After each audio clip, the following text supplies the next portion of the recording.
thanks everyone so much for coming for this.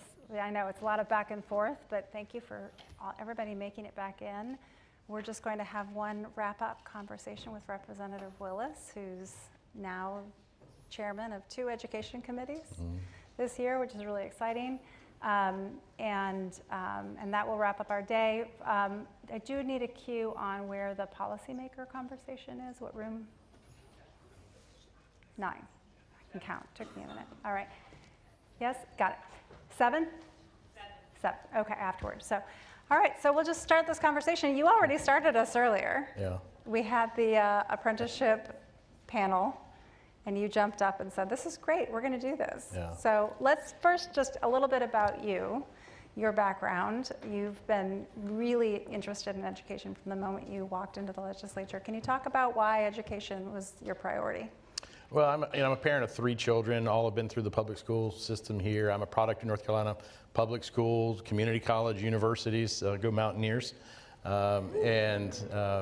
Just been really involved in education. I've been involved in early childhood education for the past 15 years. We own and operate a facility in South Charlotte, and so I've been kind of on the forefront of the littlest learners and kind of creating lifelong learners, and it's just been something that's been really important to me, and obviously as a parent, trying to guide my own children through that and trying to help create and mold the system that they will learn from and hopefully benefit from has been critically important. And I think it's, in North Carolina, like you said, I mean, we've been first in flight, we're first in a lot of things, but it's time for us to be first in education. And I know we've got, our previous 2 chairmen are here from the House Committee, and thankful for their leadership over the last several years. And, we continue to push forward with education, but we've got a lot of needs, and things have changed and changed dramatically. And I think coming out of COVID, it opened a lot of people's eyes to what's happening in education. It re-engaged a lot of parents, which I think has been a good thing. But we've also realized some of the challenges, and I think it's brought to the forefront some of the things that that many of folks in this room have been fighting for years, and how big the problems actually are. And so, we've got to address a number of needs, whether it's capital needs for the buildings, whether it's teacher pay, recruitment, retention, and across the board. And so, going into last session, I had an idea. Wish I had the brilliance of the folks in this room to kind of help me along, that path. But part of the problem that we're having is a lot of these students, especially in rural North Carolina, they come to Raleigh or Chapel Hill or Charlotte or Boone, they don't go home, right? And so right next door to us, and I live in Union County, just south of Charlotte, right next door to us in Anson County. Anson County has been losing population year after year after year, and they lost 20% of their population, I think, in the last census, which is significant. Walmart has moved out. Which is, that's kind of the death knell for a lot of communities. And so how do we grow? How do we help these communities across the state?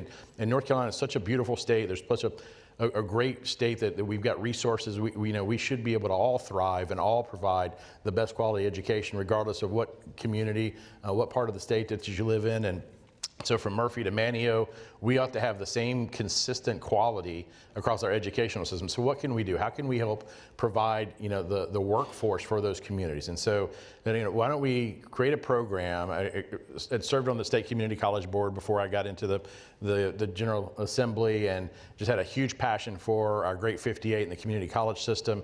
And the strength there, I think oftentimes we overlook. We don't leverage that as well as we can. And so how do we leverage what's there? I'm a huge proponent of CCP classes, Career and College Promise, and getting our high school students into those. I mean, we can have the AB or the IB, AP debate, but I would love to see more kids in CCP classes. I think there's an avenue there. And so I said, we've got an ability to grow our own, leverage the community college system, leverage online learning, which we now have, which is, years ago when I was in school, it was, we didn't even have computers, right? So it's, the calculator was the biggest technology that we had, right? And so, scandalous. Yeah, that's right. And I remember, my algebra teacher, you're never going to have something in your hand that can do this for you. I'm like, here it is, really? Yeah. So, Mr. Winstead, if you're out there, we've proven you wrong. But, and so I think we've got to figure out how to keep them at home, right? And so we know you get somebody in a community, if they're there for a certain number of years, they're going to stay. And especially, in some of these rural communities where they have no ties, it's harder and harder to attract someone from Chapel Hill or Charlotte or that to go to some of these smaller towns. So let's build our own, from our own backyard. We've got great students across the state. As was mentioned earlier, there's not a shortage really of people interested in education. We've just got to show them that there's a viable path for them in a career there that's not going to leave them in debt and not able to have a family and do the things that they want to be able to do. And so what we thought was, okay, let's get the kids involved. We identify the kids in high school as early as we can. We get them into CCP classes, get them on the teacher track. They complete as many classes as they can in high school. Once they graduate, whether they've completed their associate's degree or not, we work with the school system to hire them as TAs. So they're working full time, they're in their community, they've got a paycheck. We continue to support their education through the community college system, complete their associate's degree, and then they transfer online through one of our EPP programs or one of the UNC system schools. They remain online, they remain working, and at the same time we figure out what we can give on-the-job training for. So you cut out student teaching off the bat, right? Because they're there, they're in the classroom. That becomes an immediate part of it. We give credit for whatever else we can come in. So some of this is still, we've been building the cars, we've been driving it, so there's been a couple of flat tires and we've had to stop and get some pieces fixed. But it was great to hear this morning that there's other states and other folks out there already doing this, so we can pick up on the best practices and what they've learned and continue moving this forward. We've talked to a number of superintendents around the state. We currently have 6 or 7 counties that are working with us. If you're interested, please reach out to my office. We need to recruit some more, but to get this up and running. And so we've already got the money set aside for this to at least get started.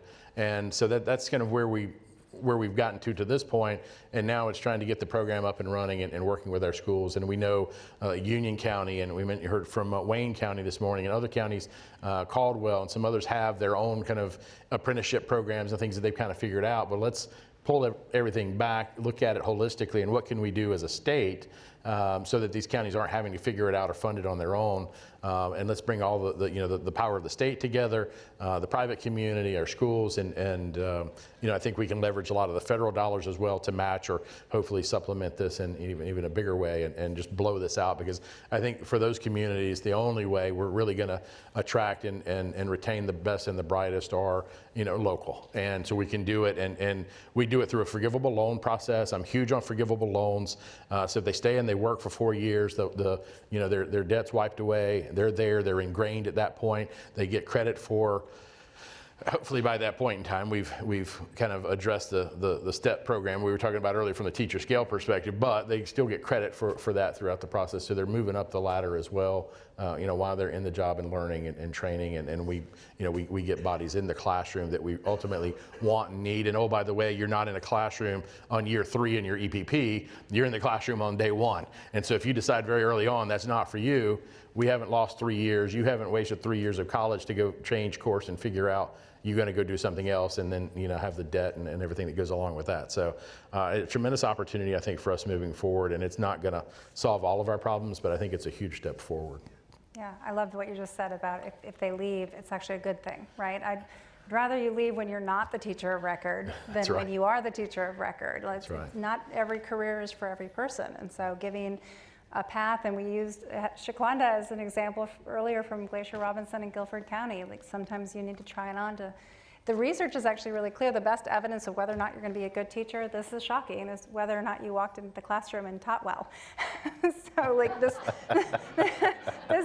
try it on is a really important opportunity, not to mention the crisis that we're facing with emergency licensed teachers. So I really appreciate how you're seeing you have this model that we've already seen here in the state of associate's degrees and the young candidates, but partnering that with more of a traditional apprenticeship. So that becomes a step in their journey.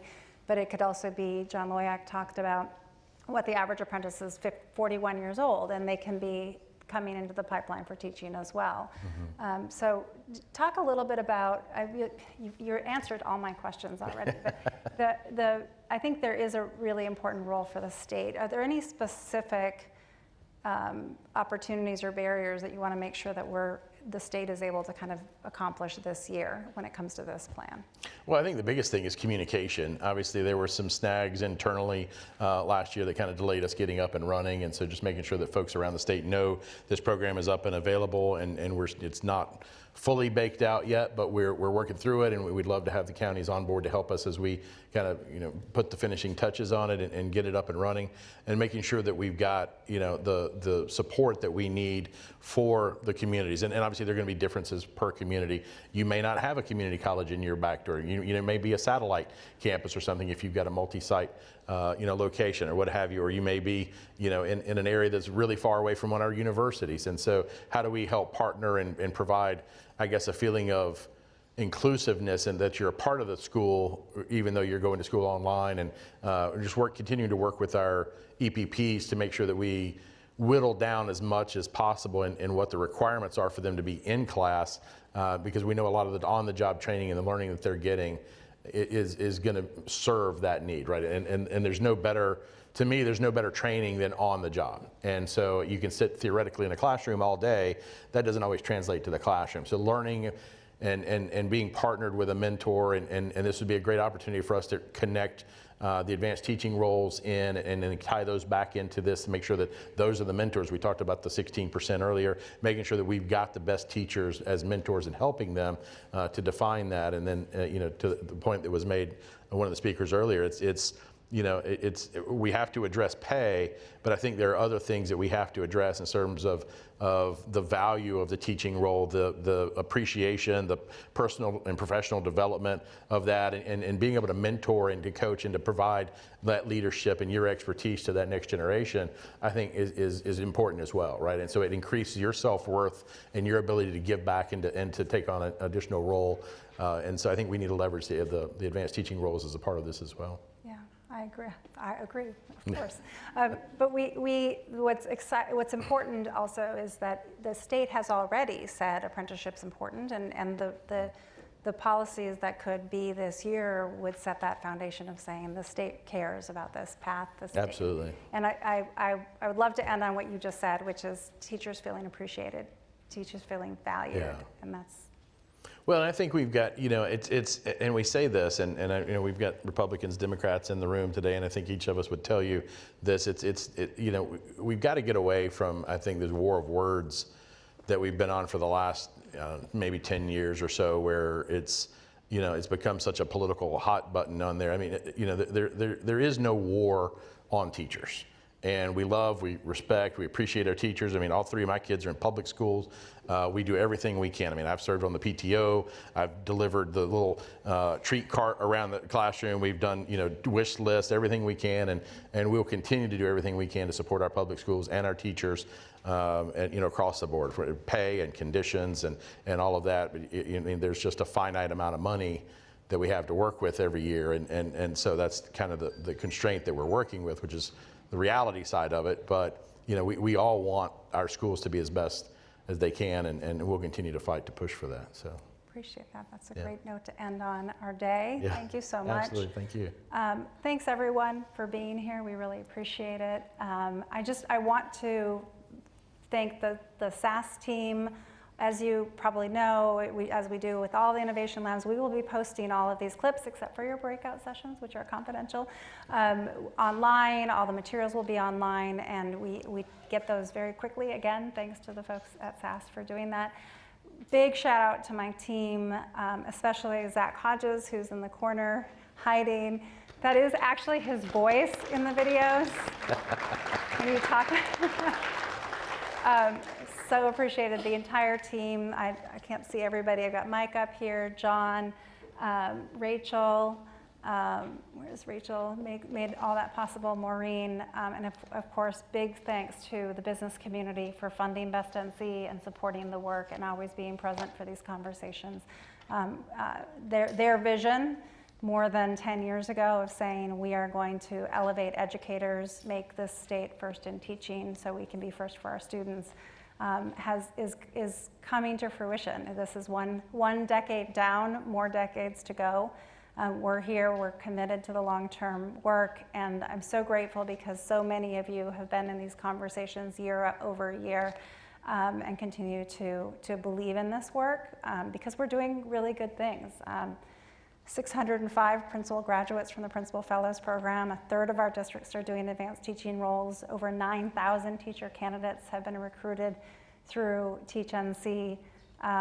We have a lot to be proud of, and we have so much further to go, and I feel just emboldened knowing that these people, everyone in this room, everyone, all of your colleagues, we're all committed to making that happen. So thank you for your time.